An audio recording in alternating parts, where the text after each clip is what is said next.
Hey guys, Palsteron here, and today let's talk about juicing in PoE of Exile. Now, juicing in PoE of Exile usually refers to high investment mapping. That means a lot of monsters, beyond, Delhi, all the good stuff. And this league has seen some of the best juicer strats ever because of how the Wildwood Ascendancy works with rares and conversions.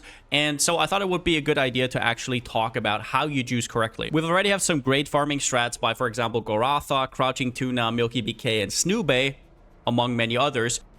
But sometimes I get people in my chat and they're like, oh, a person X's farming strat didn't work. Should I maybe try person Y? And having tried out these strats myself, mostly, the only answer I can give is no. There's probably something inherently wrong with what you're doing, and whatever that is will transfer to the next strat you're going to try. So let's just dissect how you actually start from acquiring your maps all the way up to doing the league mechanic, which is probably the most important thing people are doing wrong. The juice down below, I don't think people understand the difference between, for example, a 4K map and an 8K juice map.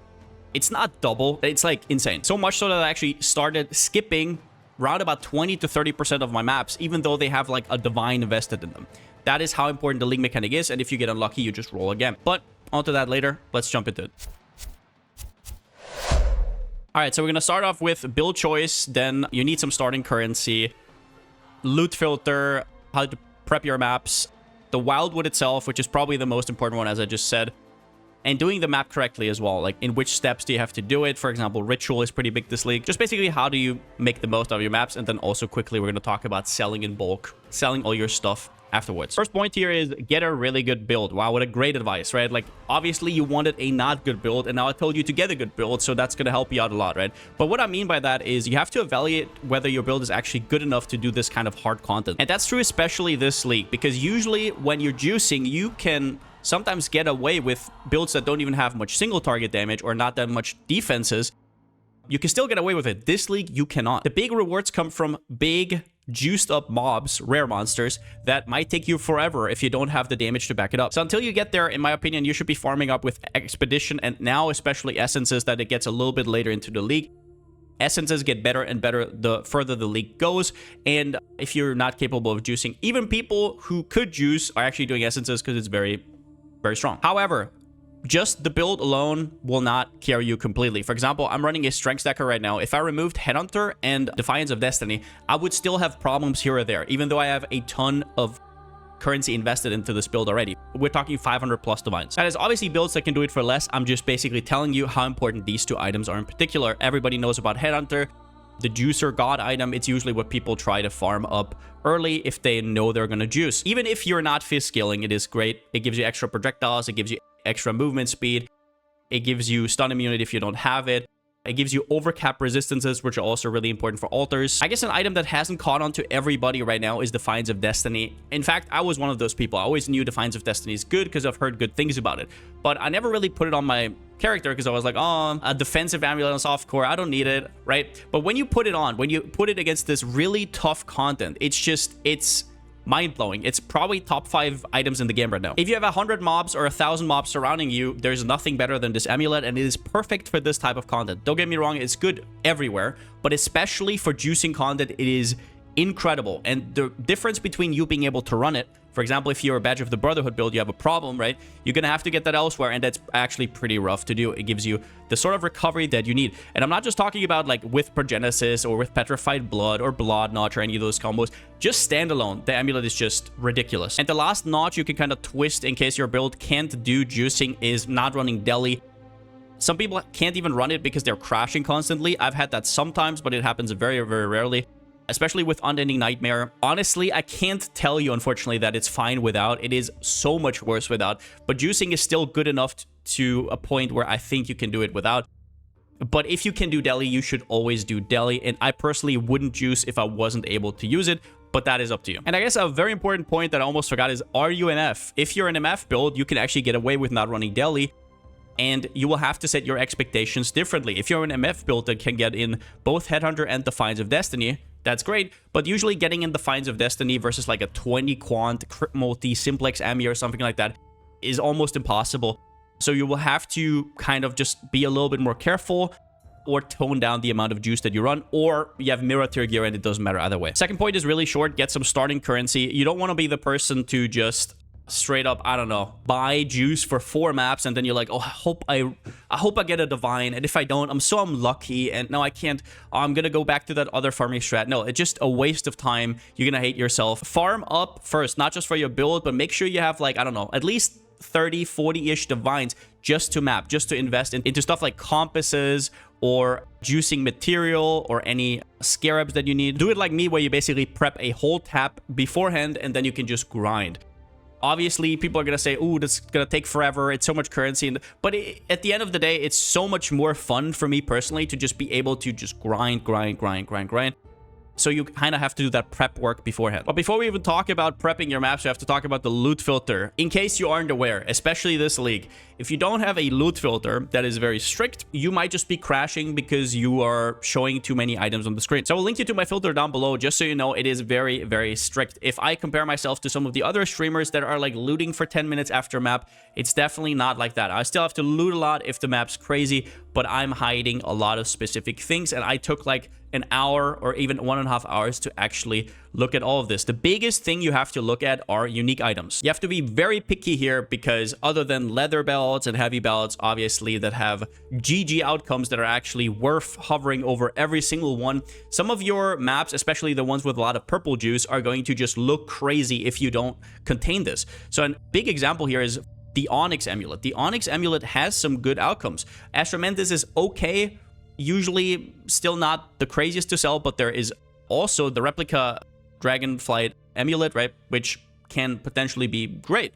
However, I don't want to hover over 1,000 enemies to get like 1 or 2 of those, because it's gonna take me so much time. Same thing goes for something like a Covenant. Even if Covenant was worth like, I don't know, 100 chaos, I would still hide it, because I don't want to hover over 500 soul mantles before I get that 1 Covenant. It is a lot of time, and it will take away a lot of your efficiency. If you're not willing to make these kind of concessions, then just prepare to do, I don't know, half the maps you usually do.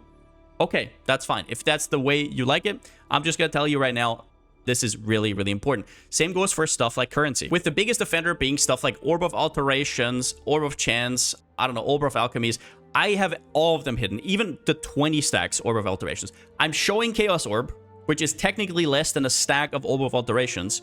However, I would have to trade for them forever. That's the first thing. If you want to trade with them, it's like, it's going to take you forever. 2 inventories are a divine right now. So yeah. Also, you will have to portal out of your map constantly. Same thing goes, by the way, for stuff like 6 links, 6 sockets you can even forget about completely. But the TLDR here is, if you have to portal out of your map constantly 2 or 3 times per map, your loot filter sucks and you're doing it wrong. Now, if you like it that way, that's totally fine. I'm just telling you right here. And the other thing is, though, if you have like 7-8k juice in a map, it's normal having to portal out. Number 4, prep your juice. This is really important because you want to be kind of prepared for your farming session, and you don't want to think about anything. Now, people say this is like min-maxing the fun out of PoE sometimes. I would say it's actually the opposite. At least for me personally, if I have everything prepped and I can just farm for 10-20 hours, there's nothing better than that. Not having to think about selling anything in between, not having to think about constantly buying sextants. Now, in terms of scarabs, I usually just buy from the trading website. Let's, for example, say you need gilded reliquary scarabs, right? And you just go here and you type in, I don't know, somebody who has 40 plus.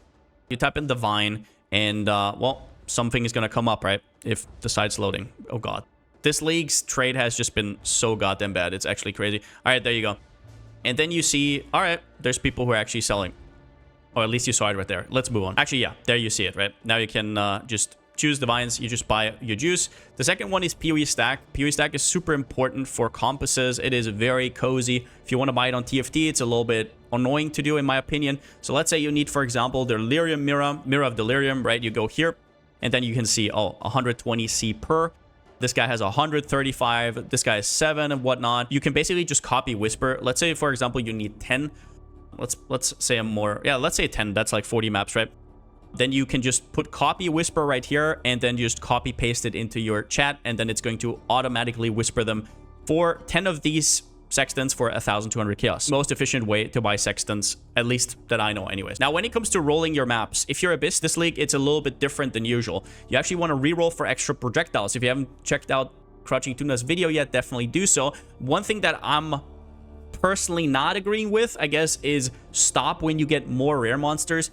Now, I usually roll all of my maps for +2 projectiles, and for me, +2 projectiles has been infinitely better than more rare monsters, and it's definitely worth the extra investment in my opinion. Now, PoE.re is the best way to reroll your maps. PoE.re/maps, go to map modifiers right here, and then basically just type in what you want. Cannot leech, less recovery of energy shield and whatnot. For this, I'm actually going to remove that, just so we can see it a little bit clearer. Now, down here, I said I want +2 additional projectiles, and I don't want less recovery and cannot leech from monsters. Very important when you're rerolling is, if you're Wandering Path, almost no build can deal with less recovery, because Wandering Path makes it so you don't just have 60% less, you actually have 96%, if I remember correctly. So, yeah, forget that this mod exists. Definitely don't roll it. For me, the only other mod I can't run is cannot leech. But yeah, you chose what you want, what you don't want.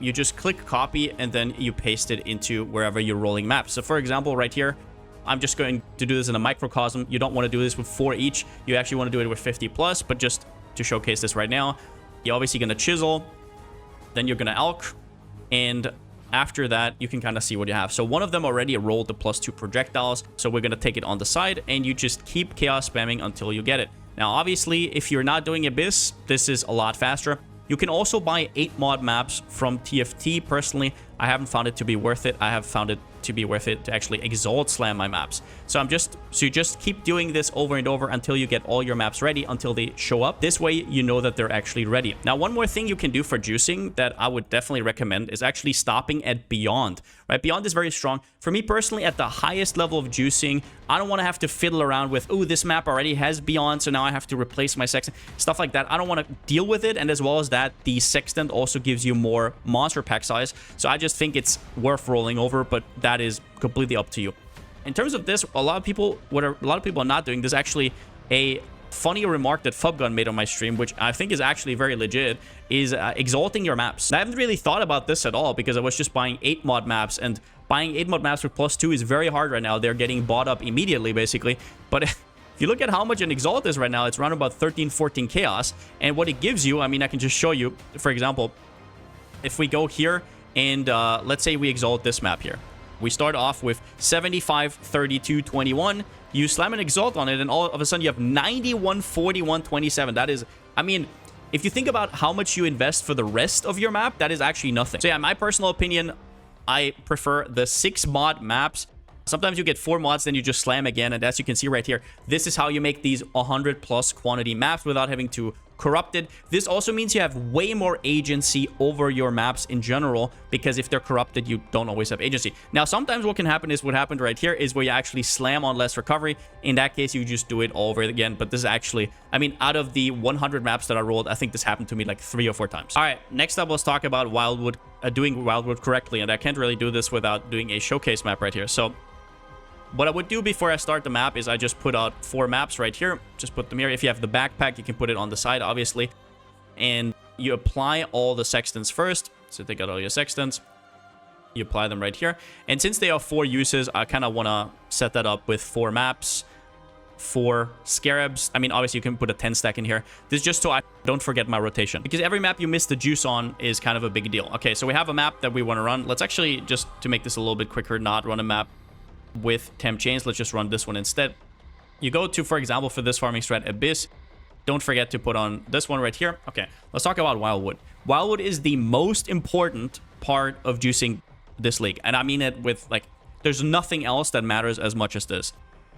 I have actually been skipping around about 20% of my maps if they're below a certain threshold. Now, a lot of the things I will tell you, as a lot of other people will tell you, is quite anecdotal, obviously, but I can go into it a little bit. So the first thing is, if I only have one type of juice, I want it to be blue juice. So for example, here, right here, even if I get unlucky and I don't get a mixture, that's really good. Blue plus yellow, blue plus purple, all really, really strong. Yellow alone or purple alone, quite weak. But just so you know, some of these equations change if you're Magic Find, so it's a little bit more complicated. But the truth is, a mixture of all 3 of them is by far the best one either. So you get jumped into the Wildwood right here. The first thing you want is to scout out trails. So in this case, for example, I see that there's a trail up here. Now, usually when there's a trail, it will get like sucked to you whenever you're spawning in, so you can actually see it. This isn't the perfect map, so we don't know if there's going to be something down here. if you have no idea where to go, you can also go in and kind of like tag. So here we can see that there's already mobs over there and they're purple. So there's actually a good chance that there's a second purple trail leading somewhere over there. The most important thing is do not reveal anything that isn't the trail. All the dark that you reveal is going to take away from your juice. Go in a very narrow straight line. So here we can see blue. All right, I'm just going to follow it. I'm not even going to press Quicksilver or anything like that. Okay, and it leads me up there. I'm just going to religiously follow it until something else presents. Now, here I want to note that I've already seen that there is a second trail leading up there. I have already seen it, right? This is something you have to pay attention to. So I now revealed this map right here, and there is actually a unique in there and everything. Cool. I can go back to it later. You don't have to do it right now. The reason you don't want to do it right now is because if you go around this here, you're going to reveal stuff that you don't want to reveal. There is usually juice around this, but you can pick it up later. So now we're going to follow the next trail. You're going to come back to this later. All right, this is now yellow juice. In this case, we actually got fucked because this is a yellow juice. So yeah, in this case, nothing really happened. But it could have been a separate trail, and in that case, you definitely want to follow that first. So now we basically have two options. We can try and see if this is actually a trail, and we get owned or not. Okay, it is actually a trail. Now, if that is not the case, you can actually go back all the way to the start and go in the other direction and hope there's something there. But usually, there will be a trail leading from there. Now, we can see up there that we were already up there, so there's no reason to go up. It's just going to get us to the start. So we're going to follow this new trail down here, and we're going to follow it very religiously. In this case, we don't have any of the light bulbs. So there's certain orbs that you can pick up that will basically make it so you can stay longer in these encounters, but in this case we didn't get any. Now the yellow is leading down there and the blue is leading down here. Now usually you want a good mixture of stuff, so I'm gonna go for yellow first. This also depends on what you have skilled on your passive tree, because for example if you're Magi you're gonna get more yellow, and if you're Charms you're gonna get more blue. So we're gonna follow this one down here though. We have just unveiled, I think, another biome. Yeah, so this is also important. If you get vendors, you can also come back here later, because you don't want to go down here because it's going to reveal stuff. Afterwards, it's fine to reveal it. Surrounding the vendor is usually a trail of dust. Not always perfectly, but this is where you want to come back to at the end. But that is the most important part. We're going to talk about that a little bit later. We're almost out of juice, but we're just going to keep following this track a little bit. Maybe there's something new we can see. Not really, no. Okay, so at this point, we can also try going up here a little bit, but we're not really going to get anything new out of this. We're gonna try and maybe get some mobs. Here we got a trail, but it's too late already. Now, if you don't have anything at the start, you have a sort of a leap of faith attempt where you just have to leap in, but you can kind of usually scout out where mobs come from, and wherever mobs come from, there's usually juice. So now you can see, okay, we already got pretty good juice. That's like 4 to 5k, but we now want to rim, right? So rim, basically you want to stand on the outskirts and you want to juice up. So as you can see right here, I'm getting juice constantly while just basically going through the sides right here. I would basically just hug a wall and then do this repeatedly. Let's go back to the vendor down here, for example. There is going to be constant juice. So for example, there was just 100 here. There's another 80 here. And these really matter. They ramp up significantly. The difference from 0 to 1,000 is not the same as from 1,000 to 2,000. So the more you get, the better. And you do this, take your time here. The more investment you have in your map, the more time you should actually take to do this. If you're ranged, you're at a clear advantage because you can scout out mobs. You can aggro them from beyond the screen. So you just do this until you have everything collected. Now, in terms of navigating, this is something you'll have to do over time because you don't have a mini map here straight up, which can be confusing for some people. Putting down a portal at the very start definitely helps with that. Now, once you're done picking up all the juice, you're going to just jump into the black. You don't have to backtrack to like a portal. I think in this case, there's actually a barrier here or something, but just jump in somewhere and then it's going to automatically lead you out, and now you have all your juice. All right, now let's talk about actually doing the map. If you are doing Gorafa strat and you're doing tier 7s, you don't have to scout for altars, but if you do the tuna strat, then you definitely do want to. One important thing, if you are getting overwhelmed by currency right from the get-go, you should immediately press Z. It doesn't work always, but it will hide a lot of the loot. It is kind of bugged a little bit, and you will also not see your altars. So here, right away, you're just going to pick all the global altars unless you're getting a divine shrine, right? You can obviously hover over that. But for example, if I press C right now, it kind of does work, right? All right. So it is important that you do none of your mechanics before you have these altars, right? You press on all the altars and you get them juiced up. So let's just quickly do that. Not even the Harbingers, right? Don't even kill all the rares from the Harbingers. Just in general, go through and collect all your altars. This is actually a pretty lucky map. Now, Global Quant is basically better than anything. If you get Gilded Scarab, you can probably also pick the other altar. You can pick the normal altar if it's like Gilded Scarabs or something. But otherwise, Quant is just going to be way, way, way bigger. Now, there's another altar right here, which we're just going to pick up. If you hover over, you can actually see what they do. But as you can see, almost all of my loot is hidden and the rest is kind of bugged. You also want to step over the deli in case you're doing deli, because those mobs can also drop you a lot of good stuff. We're just gonna keep moving right here. And you actually want to go all the way to the boss, even if you're doing Jungle Valley. And that is because you want to run Ritual in your map. And there could be a Ritual on top of the boss. So we're going to do that right away. Let's just scout here for more. All right, so we basically have all the altars. Maybe there's one more in here, but yeah. Pop up all the monsters open. There's not much in here. There's no Ritual, but now we can just do the boss. Boss is actually worth doing, even though it takes a little bit. But if they're juiced up, they can still drop you like a Divine or good uniques either way. Let's just wait for him to pop up. There he is. Do our stuff. Almost lag out. Nothing really here. Okay, so now we've done that part. We have all the juice from the altars. Now, all the mechanics that we're going to open are huge. So, for example, we're going to start off with Legion. The one thing you don't want to do from the get-go is Ritual. So, for example, you can see down below there's already a Ritual altar that we do not want to do because we want to first do all the other mechanics so they can overlap on top of our Rituals. So, for example, we just popped that Legion. We can even pop the second Legion on top if your character is strong enough, right? In case you're not dying. I actually almost got one shot there, which is crazy. All right, let's do this. Basically, just do all the mechanics. Make sure that you actually can pop open the Legion, because it can be kind of rough.